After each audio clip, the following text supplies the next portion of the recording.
Farmacias Medicity, la cadena de farmacias más grande del país, ahora llega a tu casa. Pídenos a domicilio al 1-800-633-424. 1-800-633-424. Quédate en casa. Damos la bienvenida al economista Pablo Dávalos, experto en economía, analista político, uno de los economistas heterodoxos en el país. Economista Dávalos, muy buenos días. ¿Cómo mira usted la situación del país? Anuncios que el gobierno nacional los califica como positivos, la renegociación de los bonos del Estado y un acuerdo con el Fondo Monetario Internacional que, según el gobierno, permitiría inyectar a la economía desde el sector público unos 6.500 millones de dólares. Le damos la bienvenida. Muy buenos días, un saludo muy cordial, muchísimas gracias por la invitación. Efectivamente, este es el segundo acuerdo de facilidad ampliada que se firma con Fondo Monetario en apenas 2 años. Ya se había suscrito un acuerdo de facilidad ampliada por 4.200 millones de dólares en marzo del año pasado, que fracasó por las movilizaciones de octubre y porque la Asamblea finalmente no aprobó la Ley de Crecimiento Económico de noviembre del año pasado. Por eso fracasó este acuerdo y ahora el gobierno retorna nuevamente al Fondo Monetario Internacional para pedir otra vez un acuerdo de facilidad ampliada.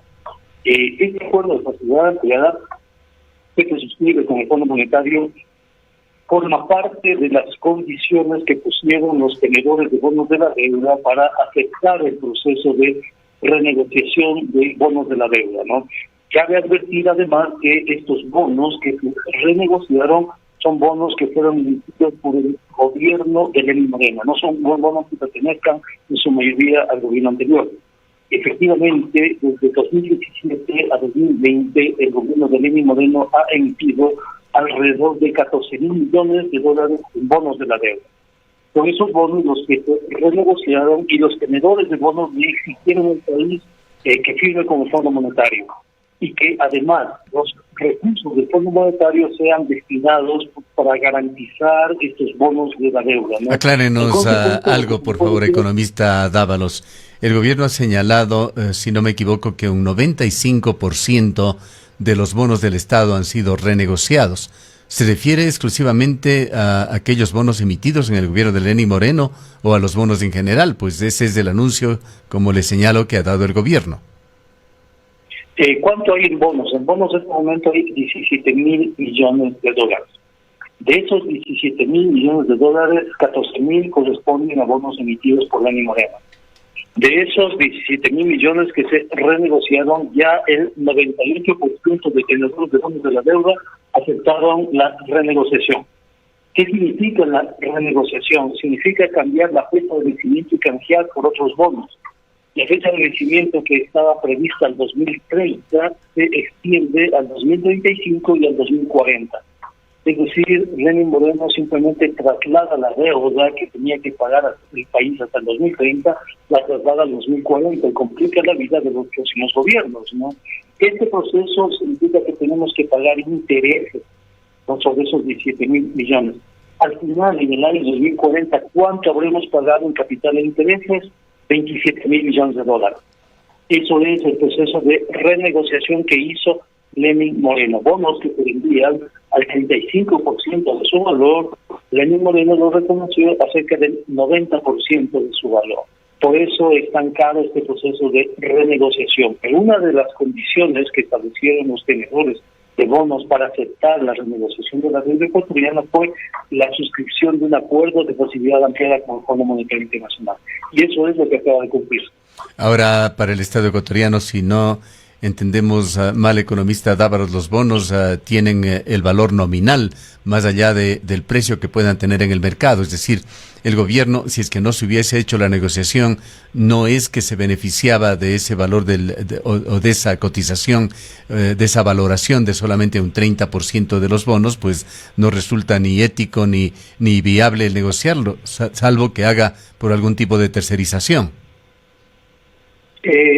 Lo que pasa es que cuando se entra en procesos de negociación, se establecen las condiciones de la negociación, y las condiciones son los precios que tienen porque se tienen a futuro.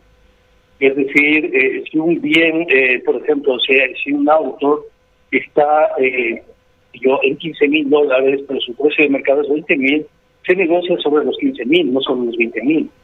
Entonces, eso son las leyes de la oferta y la demanda.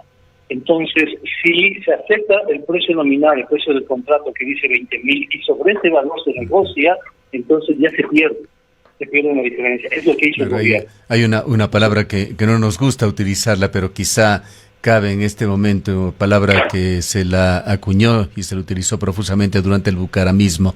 Esta acción del gobierno podría ser calificado como un sinceramiento del valor de los bonos. Sí, pero más allá de eso está el hecho de que no es el gobierno de Lenín Moreno el que tiene que pagar las consecuencias de esta negociación. Claro, se lo posterga gobiernos. Y se lo posterga además, evidentemente. Entonces, puede ser que el gobierno de Lenín Moreno tenga la argumentación suficiente para respaldar o legitimar, pero quien tiene que pagar lo que hizo Lenín Moreno serán los próximos gobiernos. Es decir, estamos dejando una pesada herencia a las futuras generaciones, con recursos de los cuales no sabemos cuál fue su destino. Porque si con esos recursos Lenín Moreno hubiese construido represas hidroeléctricas, autopista, a Cuenca, Guayaquil, habría sido conveniente que las próximas generaciones sepan que hubo una infraestructura que se construyó y que ellos están pagando por eso, ¿no? Pero en este momento hay 14,000 millones y no sabemos exactamente en qué se gastaron. Pero usted nos está diciendo claramente que preferiría la política que aplicó el expresidente Rafael Correa, el de gastar todo lo que se pueda, no ahorrar, es decir, hacer obra utilizando todos los recursos que se tengan. Esta misma situación generó otro tema. De inmediato le doy la palabra, economista Dávalos. Esto generó otro tema paralelo, el de traer del exterior, de entidades financieras internacionales, ingentes cantidades de fondos de inversión del Instituto Ecuatoriano de Seguridad Social. Recientemente hablábamos con el señor Watt, el presidente del directorio del IES, y él cifraba en $9,000 millones la tenencia de bonos del Estado del IES. Explíquenos esa situación, pues, dada la situación financiera en la que se encuentra el IES, es imposible pensar que el IES vaya a devolver ese dinero. Se beneficiará, sí, de los intereses que generan, pero quisiéramos, dentro de esta problemática que tiene múltiples aristas, nos explique esta situación también de IES. Bueno, primero que todo quiero indicar que hay que cumplir con la ley. O sea, no tiene nada que ver que seamos críticos del gobierno actual, del gobierno anterior, del gobierno que venga, ni mucho menos, sino que todos los gobiernos tienen que cumplir con la ley. Y la Constitución, en su numeral 3 del artículo 290, dice que el endeudamiento solo será para infraestructura pública o renegociación en mejores condiciones. Es decir, hay 14,000 millones de dólares de nuevo endeudamiento. Esos 14,000 millones, de acuerdo a la Constitución, tienen que traducirse o en renegociaciones o, en consecuencia, en obra pública. Entonces, más allá de lo que uno pueda pensar con respecto al gobierno, está el cumplimiento y respeto de la Constitución. Y lo segundo, la deuda, por así decirlo, las posiciones en liquidez que tiene el Estado en el IES no son de 9,000, son de 12,000 millones de dólares. Son las inversiones, porque el IES tiene inversiones privativas y no privativas, son las inversiones que tiene el IES. El IES compra papeles del Estado, o sea, compra esos papeles y el Estado paga un interés por esos papeles. Pero el IES o compra papeles del Estado o compra papeles del sector privado. Pero tiene que comprar necesariamente papeles, o sea, porque eso establece la ley. Es decir, el IES tiene una liquidez y no puede gastarse esa liquidez, porque hay un régimen de capitalización. En el régimen de capitalización, la ley le obliga al IES a comprar papeles. Y tiene que comprar los papeles más seguros y además los papeles más seguros y los papeles con el más alto rendimiento. Entonces, esos papeles los da el Estado. Pues lo otro es negociar al sector privado, que el sector privado pague las altas tasas de interés, que son 6-7%, y al mismo tiempo que sea seguro.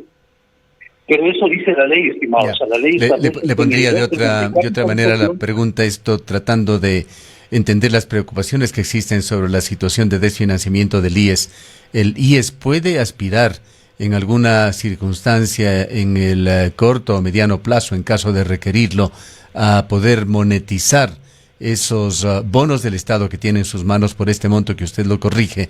No sería de 9.000, sino de 12.000 millones de dólares. El IES puede monetizarlo de acuerdo al plan de monetización y conforme monetiza va pagando a los beneficiarios, porque se llama sistema de capitalización. Es el sistema que rige la seguridad social. ¿Qué significa ese sistema? Que conforme ingresan los recursos se compran papeles financieros y con los intereses que generan esos papeles financieros se paga a quienes son pensionistas o beneficiarios. Pero más allá de los intereses me refiero al capital. Sí, pero es lo que dice la ley, es eso. Es decir, el IES no puede gastarse el dinero que tiene, no hay cómo. Si el IES recauda, qué sé yo, este mes $100 millones, por decirlo, no puede gastar sus 100 millones. Tiene que comprar papeles y con los intereses tiene que pagar a los pensionistas. ¿Quién le compra esos papeles? Y lo que se prevé justamente ahora, si los intereses no alcanzan para mantener el sistema de jubilación y el sistema de salud, tampoco tiene esa opción el IES. Sí, pero ese es el sistema de capitalización. Lo que tendríamos que hacer es cambiar la ley para hacer un mix entre un sistema de capitalización y un sistema de reparto. Es decir, que se vayan compensando los dos sistemas. Pero la ley, la ley dice eso, estimado. Bien. La ley dice que es un sistema de capitalización. En todo caso, economista Dávalos, ¿cómo mira usted la situación general del país? El gobierno señala de que ha tenido menos de 4.000 millones de dólares, 4.000 millones y algo más de ingresos que no le llegaron en el marco de la pandemia, y de acuerdo a distintos analistas, requeriría aún de financiamiento extra en el orden de unos 7.000 millones de dólares para este ejercicio fiscal. ¿Cómo mira usted esta situación? Efectivamente, el gobierno ha dejado de percibir ingresos por petróleo y también por recaudación, sobre todo del IVA. Pero no de lo que yo he visto, de las cifras que yo tengo. O sea, por ejemplo, he hecho un análisis de las cifras por deuda interna, deuda externa, y el gobierno había recibido el mes de junio, había recibido alrededor de unos 13.000 millones de dólares, ¿no? Que corresponde más o menos al 90% de la meta establecida, porque efectivamente se le cayó la recaudación del IVA, pero en cambio subió la recaudación del impuesto a la salida de divisas y también subió la recaudación por el concepto de impuesto a la renta. Cayó el IVA porque obviamente no hay consumo, cayó el precio del petróleo, pero se está recuperando el precio del petróleo. De hecho, ya aquí en este momento encaja alrededor de unos 2.300 millones de dólares de las exportaciones de petróleo. Es decir, sí hay recursos. Y además ha recibido recursos de alrededor de 2.000 millones de dólares de la cooperación internacional, de los organismos internacionales. Y ha hecho emisiones para este año y tiene deuda interna. Es decir, el gobierno sí tiene posibilidades de salir de la crisis, el gobierno sí tiene formas y mecanismos para afrontar esos problemas de liquidez. Tiene recursos por el concepto de deuda multilateral, deuda bilateral, etcétera. Pienso que no es tan desesperada la situación del gobierno. En realidad lo que el gobierno está haciendo es una asfixia intencional para justificar sus estrategias de privatización, sus estrategias de acercamiento al Fondo Monetario. Los recursos para pagar los salarios los tienen. Está en la caja fiscal, acabo de revisar los clasificadores de gasto, acabo de revisar la consolidación fiscal y tiene recursos para pagar. Tiene recursos líquidos. Sí, recursos líquidos para pagar.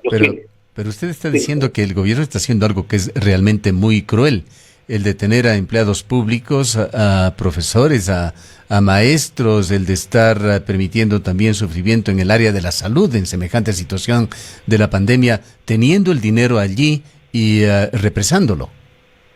Sí, tienen el dinero. Están ahí los clasificadores, están ahí la consolidación, está la ejecución. Fíjese, solo en el mes anterior se recaudaron en impuestos 900 millones de dólares. sea, en caja hay dinero. Y esto lo hace el gobierno, según su punto de vista, solamente para sensibilizar, o si es que cabe el término, o socializar esta situación para que exista mayor apertura por parte de los ciudadanos, de los contribuyentes, a aceptar más endeudamiento por parte del gobierno. Yo me imagino que sí, es una hipótesis que tengo, porque no me explico cómo, teniendo y tienen liquidez de $900 millones ahí, no pagan sueldos de salarios y no pagan a proveedores. Bien. El Banco Mundial, el Fondo Monetario y el BID les acaban de entregar $1.894 millones, ¿no? Este gobierno, economista Dávalos, va a estar en funciones, estamos ya a 5 meses de las elecciones y 3 meses más estará habiendo un cambio de gobierno. Digamos que en 8 meses habrá un nuevo gobierno en Ecuador. Este nuevo gobierno que está por verse, quien resulta elegido, ¿en qué estado de situación va a recibir la economía ecuatoriana? En un estado muy lamentable. Vamos a tener un desempleo récord, ¿no? Récord en este momento. El pleno empleo va a ser de apenas del 15% de la población económicamente activa, ¿no? Y vamos a tener un nivel de desempleo y de pobreza. Y por vez primera va a aparecer en el país la crisis alimentaria, o sea, que eso antes no había. ¿Qué es la crisis alimentaria? Es personas que no tienen para comer. Vamos a tener problemas de desnutrición y de hambre, ¿no? De hambrunas aquí en el país, producto de las políticas que gobierno, porque dinero tenía, o sea, tenía la posibilidad de solucionarlo todo, pero no lo hizo. ¿Por qué razones? Nadie lo sabe. Un comentario final, economista Dávalos. El gobierno ha dicho que con los fondos frescos que supuestamente provendrían del Fondo Monetario Internacional va a cubrir los atrasos con proveedores y con empleados y trabajadores del sistema público, va a reactivar la economía y va a entregar bonos sociales. Eso es una mentira, o sea, porque el artículo 126 y el artículo 129 del Código Orgánico de Planificación y Finanzas Públicas le prohíben hacer eso. El momento en que el ministro de Finanzas utilice los recursos de endeudamiento para pagar sueldos y salarios, va preso, va a la cárcel por peculado. La ley le prohíbe al ministro utilizar recursos de endeudamiento para gasto corriente. Si el gobierno ha dicho que con esto va a ponerse al día, le están mintiendo a la gente. O sea, no para nada. O sea, no hay cómo. O sea, los proveedores y los sueldos y salarios solamente pueden pagarse con un ingreso permanente. Y tienen el ingreso permanente ahí. Hay 900 millones solamente de este último mes. ¿Por qué no lo hacen? No lo sabemos. Pero lo que sí sabemos es que los recursos del Fondo Monetario no pueden ser utilizados para cubrir atrasos fiscales, pues, prohibido por la ley. Que el gobierno dice que va a cumplir atrasos fiscales, le está engañando al pueblo ecuatoriano. La ley, insisto, artículo 126, inciso 126 y artículo 129 del Código Orgánico de Planificación prohíben tajantemente eso.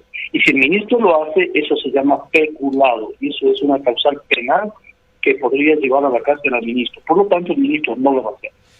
No se va a cumplir con recursos del Fondo Monetario, no se va a pagar ni un solo centavo en sueldos salarios, ni un solo centavo a proveedores. La ley no lo permite.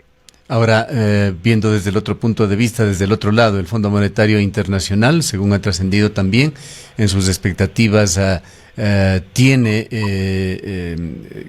una exigencia hacia el gobierno de seguir reduciendo el tamaño del Estado, pero también ha hablado de que espera una reforma tributaria. ¿Qué es lo que tendría que esperarse en estos dos temas? El Fondo Monetario le va a exigir al país que se incremente el IVA en alrededor de 3 a 4 puntos, al 18-19%. El Fondo Monetario le va a exigir una consolidación fiscal del 3,5% del Producto Interno Bruto, es decir, una reducción del tamaño del Estado en alrededor de $7,000 millones. El Fondo Monetario le va a exigir al país que elimine el impuesto a la salida de divisas y con eso posibilita la fuga de capitales. El Fondo Monetario le va a exigir al país que elimine o reduzca el coeficiente de liquidez doméstica. Con eso se cae la posibilidad de reservas y la dolarización.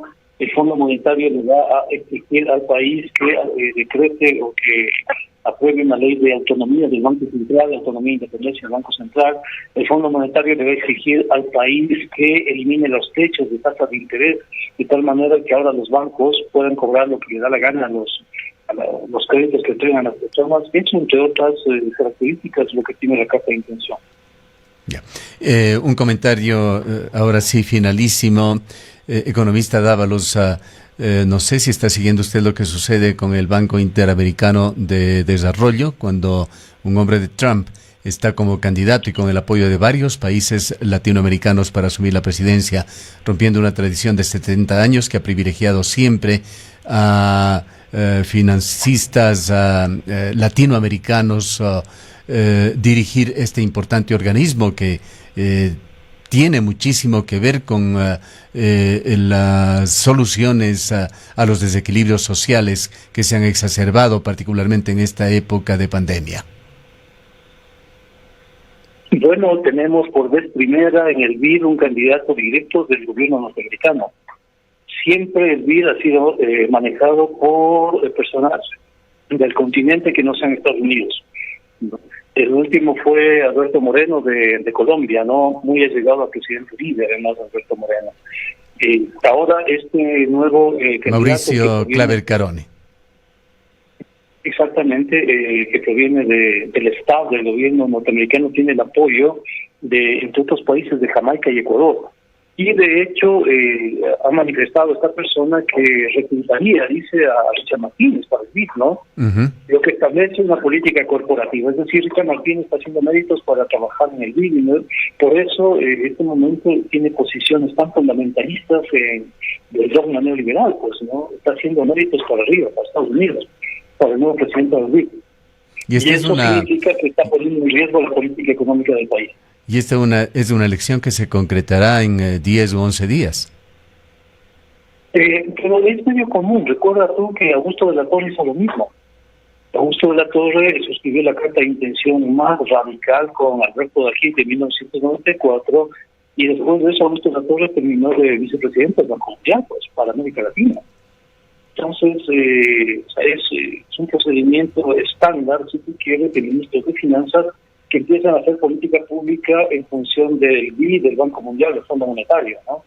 Sugiere que este apoyo del gobierno nacional en esta polémica elección aspira a una recompensa que irá en beneficio de Richard Martínez.